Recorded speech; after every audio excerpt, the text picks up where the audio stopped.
Welcome to Top Advisor Marketing, where you will learn how to become a prolific online influencer, attract more ideal clients, and grow your practice. Brought to you by Top Advisor Podcasting, a done-for-you podcasting solution built just for trusted advisors. And now, your co-hosts of Top Advisor Marketing, Kirk Lowe and Matt Halloran.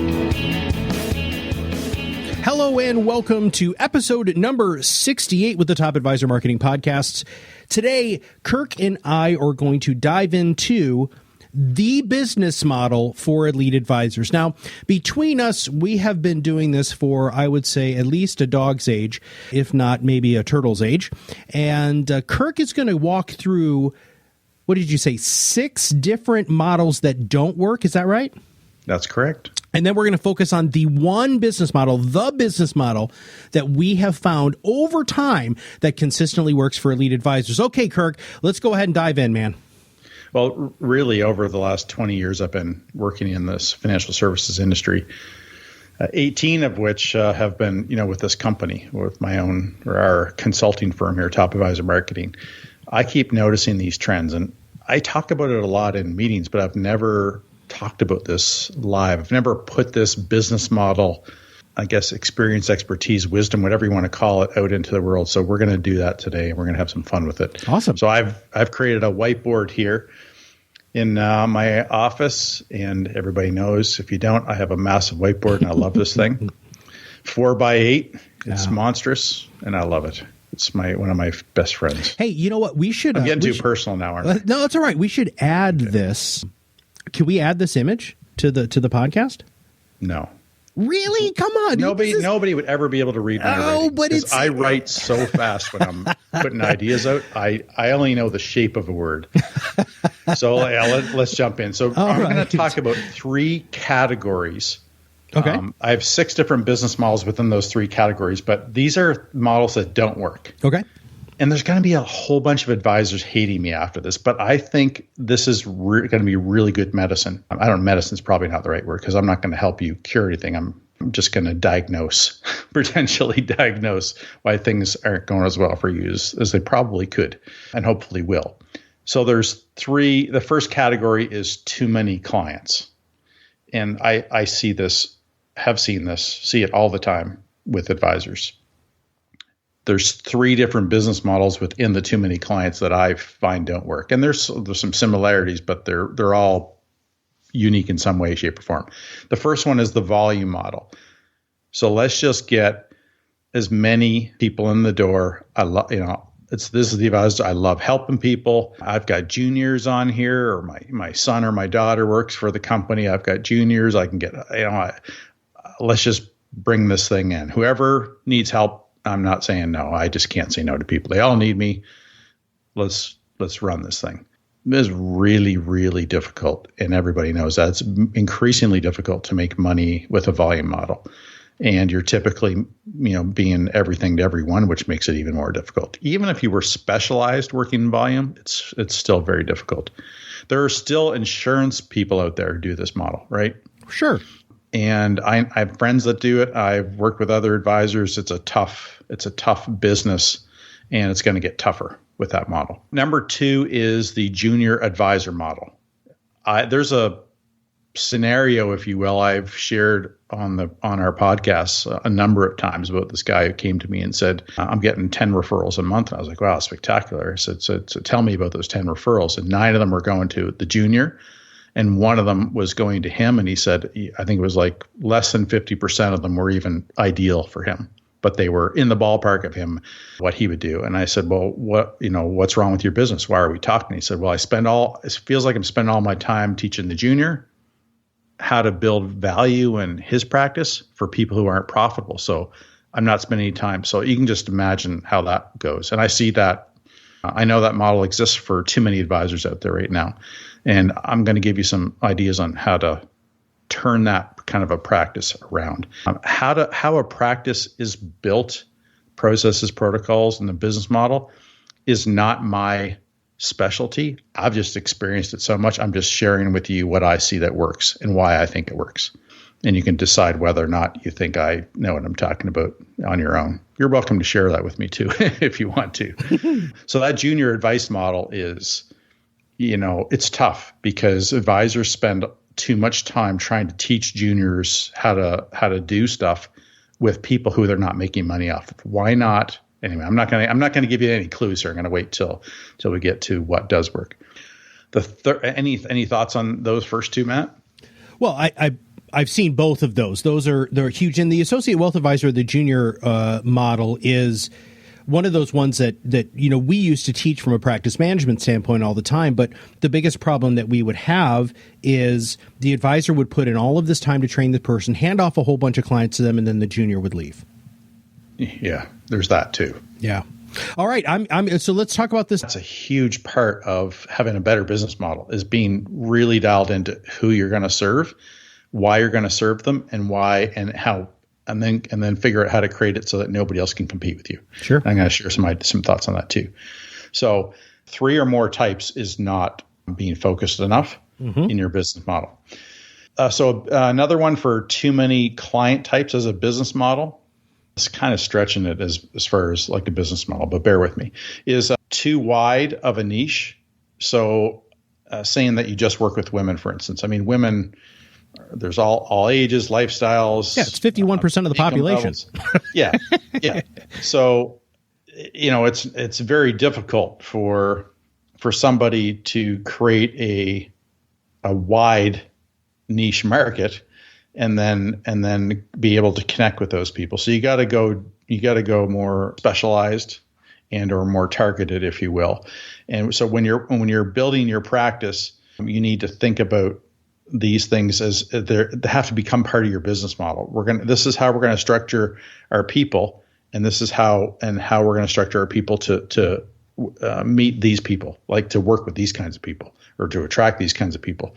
So what I'm trying to say is your business model just isn't if you have a junior or not, or if you have multiple advisors, which we're going to get into or not. It's what your practice does and who you do it for is part of your business model. Make sense? Sure does. So the third category, and there's only one business model here that I've experienced anyway, which is too many advisors in your practice. So I know a lot of advisors over the years who I've helped build a brand. And one of the reasons that they wanted Top Advisor Marketing to build a brand and the marketing for them is because they wanted to attract other advisors to the practice. Like, hey, if I get a override of another advisor and they can use my office, they can use my marketing, that makes a lot of sense, right? And maybe we can have some companies have an employee benefits division, some people have a group retirement planning division, and they have a personal financial planning division. I've worked with all kinds of different companies. In my mind, in my experience, the organizations with multi-advisor practices are successful only to the point that they have ambitious advisors who I think probably have some level of competition with other advisors, and that drives them to be more successful. And maybe their practices are a little bit lighter because they're sharing resources, so their expenses are a little bit lighter, and they don't have to worry about some of the stuff that a multi-advisor practice might provide them. So there's some good there, but I find from a client perspective, it's confusing when you have multiple advisors competing, doing the same thing in an office. And when you start managing the personalities, the brand experience, all that kind of stuff, I think it becomes really cumbersome when everybody has their own little agendas, if you will, and ways they do business underneath your umbrella. And I've found people who are successful because they were independently successful. I've never seen a group of advisors be collectively more successful. That makes sense? Well, it does. In just my 2 cents on that is most financial services professionals are terrible managers. They didn't get into this to manage people. And you're absolutely right. We can't have a consistent brand message, a consistent client experience, especially if you're providing any of those advisors with any level of independence whatsoever, because if they wanted to have something that was a little bit more regimented, they probably wouldn't have joined you as an independent firm. They probably would have joined a large, like, wirehouse.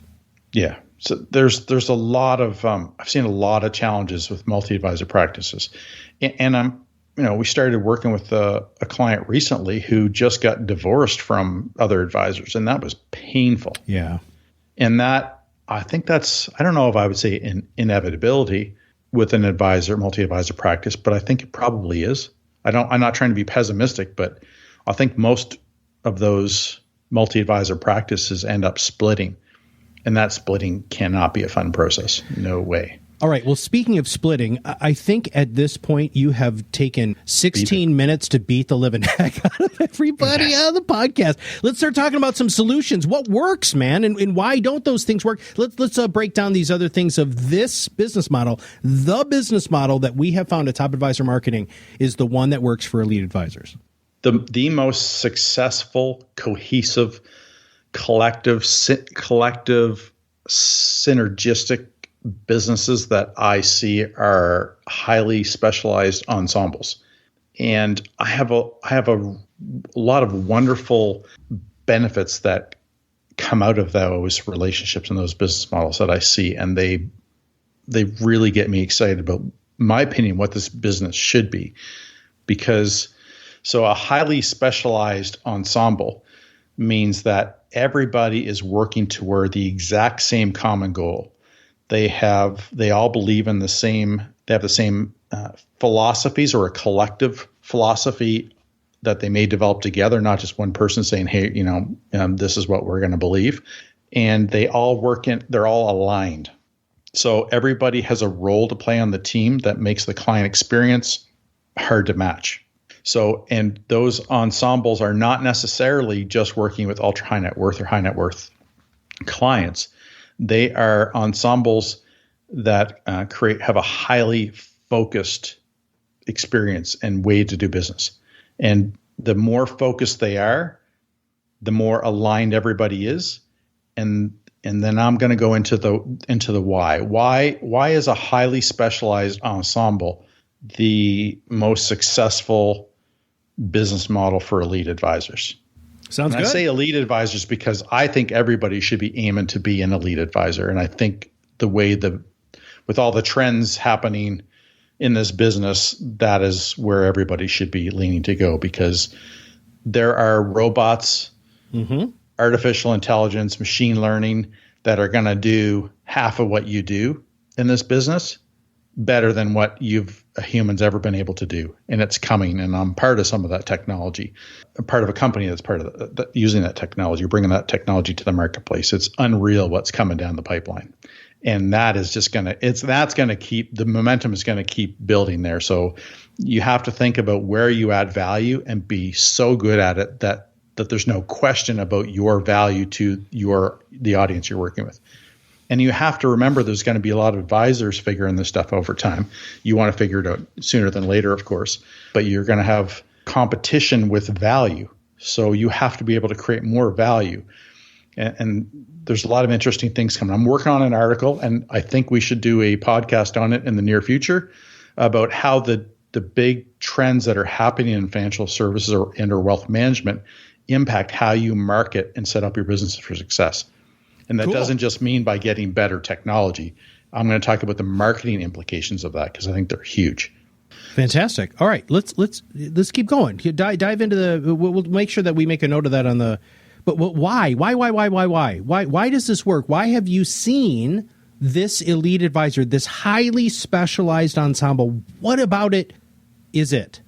I think the most important thing that having a highly specialized ensemble does is that it allows you to focus on creating a competitive advantage because you're so focused on your audience and you're so focused on exactly what you do for that audience that you can create so much more value than all those other business models I told you don't work, because their focus is too broad and it's hard to create value. Most advisors that I talk to, when they think about all the content that they would need to create, as an example, because content is one of the best ways to create value. And if you have your audience is too diverse, how do you create, what content do you focus on?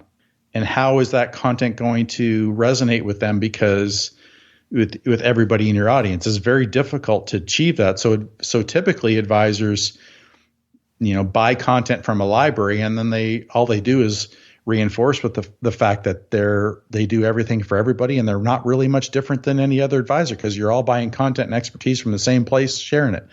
But if you have a very specific audience with this very specific skill set, and you have a lot of really intelligent people aligned in that ensemble, right? So an ensemble is where you have, just to make sure, I'm pretty sure everybody knows what it is because it's a highly talked about business model, but having people who are experts and play a specific role in the client engagement, onboarding, and wealth management or wealth planning experience.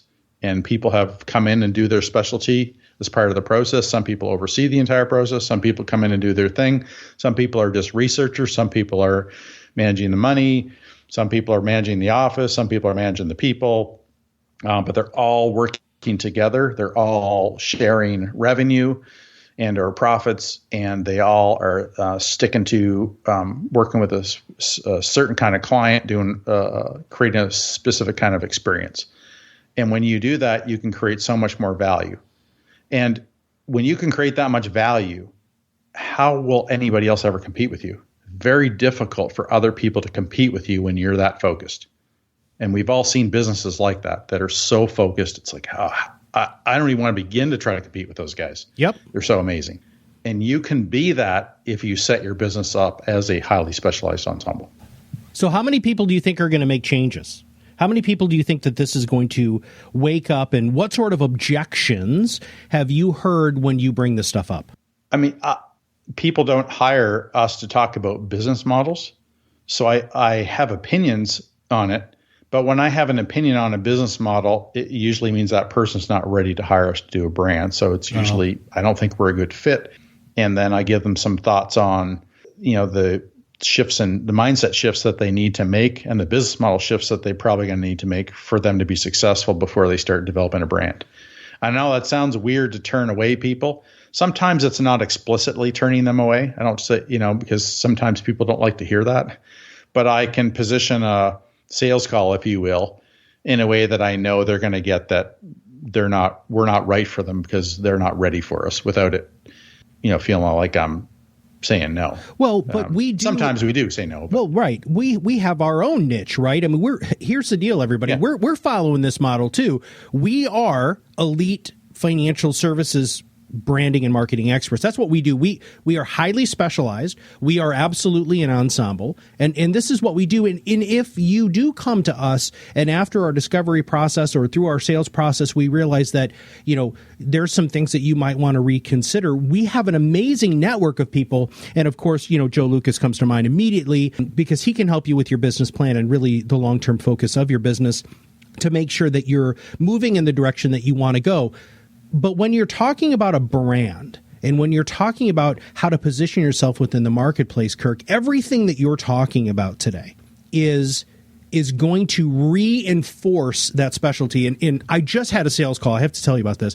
I just had a sales call with an old client of mine, long time ago at my old consulting company. One of my favorite guys, super great guy, very successful. All he does is work with this specific niche within the nursing community. In fact, it goes to the point of his on hold and answering machine specifically just talks about this niche. He's built out this niche so much that he speaks every year, Kirk, at the national convention for this nursing association. He is the guy. He built it. Now, it took him a while to get there, but every site that he has, his site, his on-hold music, his answering machine, how the people answer the phone, everything has that brand depth that you and I have been talking about, since, this is our 68th episode, so for 68 episodes. Yeah. I have two types of, I'm going to break down two types of advisors that call us. I do have some more reasons why you want to go with the specialized model. We'll get to those in a second. Okay. But there's two types. I'm just having fun with this, but let's just say there's two types of advisors that come to us looking for help. The ones who know exactly who their audience is, highly specialized. They don't come to us and say, I need more leads. What they come to us and say is, I need to inspire more of these people to be talking about us. I need to make my marketing better so that I go a little deeper into this network. I already know all the people. I just want to make sure they're talking about me all the time. I want to add more value to the relationships that I have.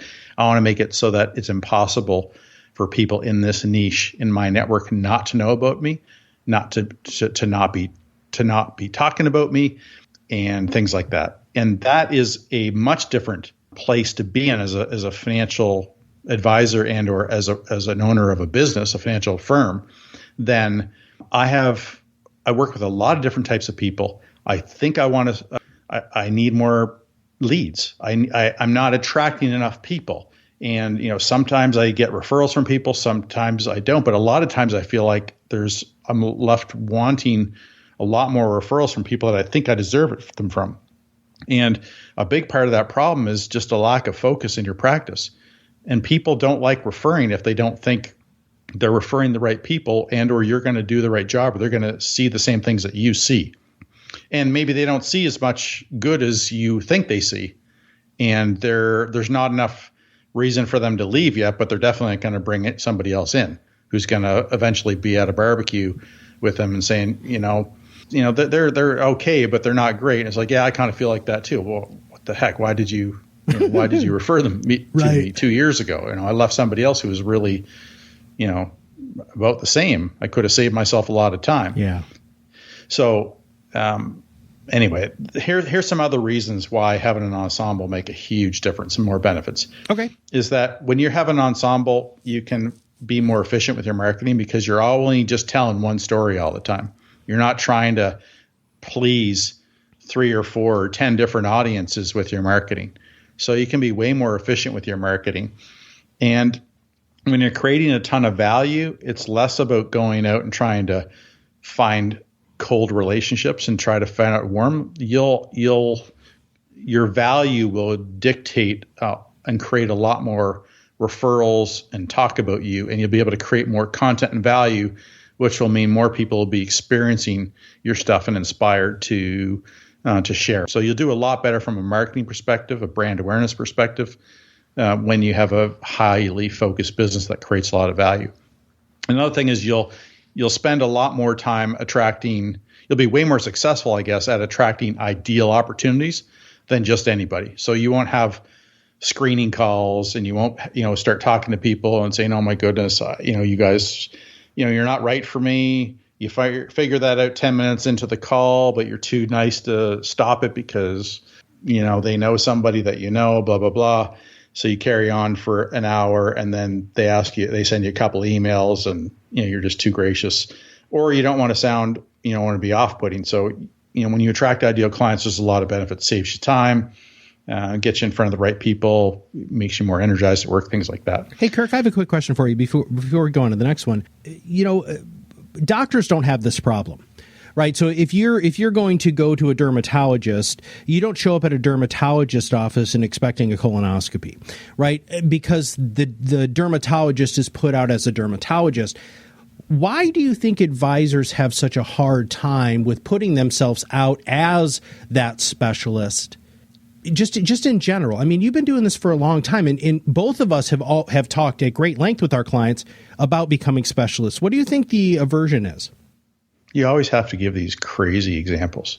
Well, I was going to say crazy ass examples, but that might be too rough right now. That's all right, man. It's a Friday. Go ahead. Yeah, we like doing these on Fridays. More upbeat for some reason on Fridays. That's because the day is almost over and the weekend's about to begin. Of course, both of us are just terribly busy with things like colonoscopy. So let's dive in. Tell me about that. Why for yourself there, buddy? I'm 48, so I'm probably due for something like that. You are. Yeah, it's a totally different subject. But really, so I don't ask my dermatologist specific questions. I would ask somebody else those specific questions. What is the aversion? I think for advisors, they're terrified of stepping backwards in their practices. I mean, if you started out when you were younger and when you first got into the business, you said, I'm only working with so-and-so, you know that you don't know everything. So you want to experiment, right? And you're trying to get experience. So I'll take on all kinds of situations and I'll I'll grow my knowledge base. And that actually makes sense, more sense. Not more sense, but it makes enough sense to pursue that as you're starting out in the business. And for a lot of people, even though the idea of niche marketing, or as you call it, niche marketing, it is that, not everybody believes in it, and or they don't want to say no to people, or there's so many reasons that impact this. But if you think about creating, working with an audience and not worry about stepping backwards, and I think that's the biggest problem. When I talk to advisors all the time, if you do an ABC thing with a practice, there's going to be 10 to 20%. I think if we follow the 80-20 rule, 20% of the clients are A's. Yeah. And they're driving 80% of the revenue. And if you said get rid of the other 80%, most advisors freak out when you say, wait a second, because last week I got this really great case. I didn't have to do much work. And if you actually started thinking about how much work they had to do, they may change their mind. Mm-hmm. But the truth is going backwards always feels weird. But man, if you had 100 clients and you could fire 80 of them and still make and only have lost 20% of your revenue, and then you can try to focus on doubling those other. It'd give you a much better chance to double the other 20. That's right. It's what most advisors should do. Now, there may be somebody else who says, you know what, I love those 80 that you don't want to work with, and you work out some kind of deal, maybe even make enough money to pay for your next year's worth of, loss in revenue. So there's opportunities there, to make that stuff work. The problem is they figure, hey, now my risk is way bigger because now I only get 20 clients. If 5 leave, that's a much bigger hit. But you can't be worried about it. You got to take the risks and go for it and create value. If those 20 are super aligned, specialized, if you will, focus group, and you can create more value and spend all your time creating value for them. So if you save half of your time during a week now, you got all kinds of time to create value. You can call up Matt. Yep. You can do a podcast. You can talk to Jessica on our team, and she'll be overseeing your social media. And all of a sudden, we can help with the brand. You can go do all kinds of interesting things. Of course, it's always going to be about working with us, but there's all kinds of things you can do in your business. You can spend a little bit more time doing stuff in the community, or spend time with your family and get re-energized, come back in. You can go do more networking stuff. I mean, for one of our clients, networking is going off and doing climbing a ski hill 27 times in, October, to climb the equivalent of Mount Everest, and meeting all kinds of ideal prospects up there because he wants to work with endurance athletes who at these type of events often are millionaires. And so there's some pretty interesting things you can do when you decide who you're going to focus on. And we talk about the 3 mores: more free time, more profit, more fun. I think there's two points here, and then we should wrap up today's podcast. Number 1, niche or niche marketing is like gravity. It's true regardless if you believe it or not. So it doesn't matter if you believe in niche marketing, because it's there, it works, we know it works, we've been doing this for a really long time. And don't feel guilty. In fact, praise yourself for not having to work so much. That 80-20 rule, Kirk, I just did this with a client yesterday. I had him break it down, and we figured out that he could go and have 35 clients and make, and it was actually 83% of his revenue. Now, yes, he's taking what is that, 17%, step back. 17% step back in his overall revenue. But all of his time is spent with the bottom part of his book. And you are so right. That does free up time for him to do stuff with his family. That does make him way more profitable, because he does have an opportunity to turn around and start focusing on showing enough love to those big clients, those clients that he loves, right? Because they weren't all big clients. They were just people that he really loved too. And so he can replicate those clients. So many advisors just think that they have to stay busy all the time, and, oh man, I can't take Friday off because, whatever. What are you working for? Part of working with Top Advisor Marketing is we want you to reassess what you're working for. Are you working for just making more money and getting on the hedonic treadmill and run until you fall down and die? Or do you want to get off that treadmill, create something of your own, something that's totally unique and different, that's going to be easier to sell, not just later down the road, but easier for you to sell yourself today and sell in the future because you're totally niched out. Your practice will be valued more. You have more time to do things that are energy giving, and you have the opportunity to run a more efficient practice. It all starts with this focus. And yes, for everything you want in life, you have to take a step back to make a big leap forward. That's how life works. If you're not willing to pause, take a breath, then you're never going to be able to take that big leap. And what Kirk has talked about today with what you need to do with this elite model, this is the model on how to truly take your practice to the next level. You just take this podcast, listen to it a couple of times, make some notes, give us a call. We can help you figure out what that niche is and really how you can take your practice to be an elite advisor. What do you got, Kirk? What are your final thoughts? That's beautiful. I love that that analogy with gravity. Yeah. Even though you think it doesn't exist or you want to try to ignore it, it's there. Yeah. And we see it all the time. Mm-hmm.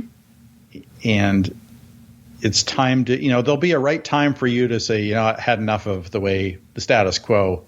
Let's go for it. And everybody else has got to figure out, how to keep going until they hit bottom or whatever you want to call it, till they have that moment where they're so frustrated to say, okay, I'm going to change, or I'm going to change my mindset. And you're all welcome to do it on your timelines. If you need help from us, listen to our podcast, because we'll beat you up every week. And anyway, thanks for listening, by the way. I don't know, we don't get a chance to personally thank everybody for downloading and listening to our podcast, but we are extremely grateful. It's a lot of fun. I haven't been on as much of them lately because Matt, we find that the one-on-one is so much more engaging for our audience. And so I just butt out and come in from time to time and do my thing with Matt. But Matt's been incredible, and we're going to keep rolling at this and having a lot of fun with this podcast. And hopefully you as advisors start recognizing that this is something that you could easily pull off and create these same kind of experiences, and top of mind awareness and share wisdom and all that kind of stuff with your audiences, as we're doing here with you. So I have nothing else, man. That was fun talking about that. Something I wanted to get out of my head and into the world about all these business models we've experienced over the years. So thanks, everybody. Wonderful. And we do want to thank you for everybody here at Top Advisor Marketing. We've just gone over 30,000 downloads on the podcasts. We're at episode number 68. We are really, really, really rolling. We want you all to understand that we're not going to bring something to you that we're not personally doing ourselves. So whether it comes to what Kirk was talking about today about being an elite advisor, our goal is to be the elite marketing, branding, and communications firm for the financial services industry. So we practice what we preach. And if you want to stop being the best kept secret in your area, podcasting is an incredibly efficient way to make sure that you can get your thought leadership out. Why not do it? It's inexpensive. It's very effective. It's fun.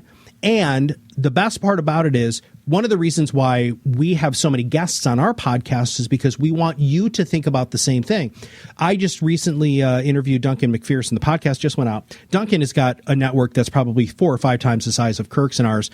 And because we had him on the podcast, now he is a center of influence for us. He shared that podcast, and our podcast subscriptions went up exponentially.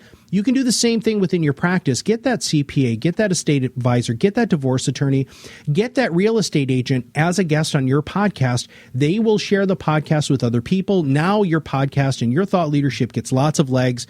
It can be fun, and you enjoy it. You talk for a living, everybody. Why not make it worth your time? So for everybody at Top Advisor Marketing, including Kirk Lowe, this is Matt Haller. If you have not subscribed to the podcast yet, make sure you subscribe by clicking the subscribe now link below. That every time we come out with a new podcast, have a new guest, or Kirk has another great idea, it'll show up directly on your listening device.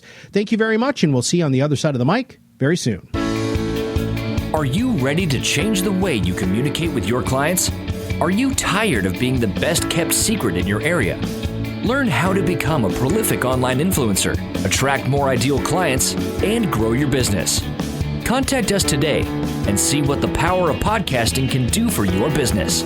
Click on the Contact Us link on our website at topadvisormarketing.com and set up a call to learn more. Follow us on LinkedIn and Facebook for more updates and information.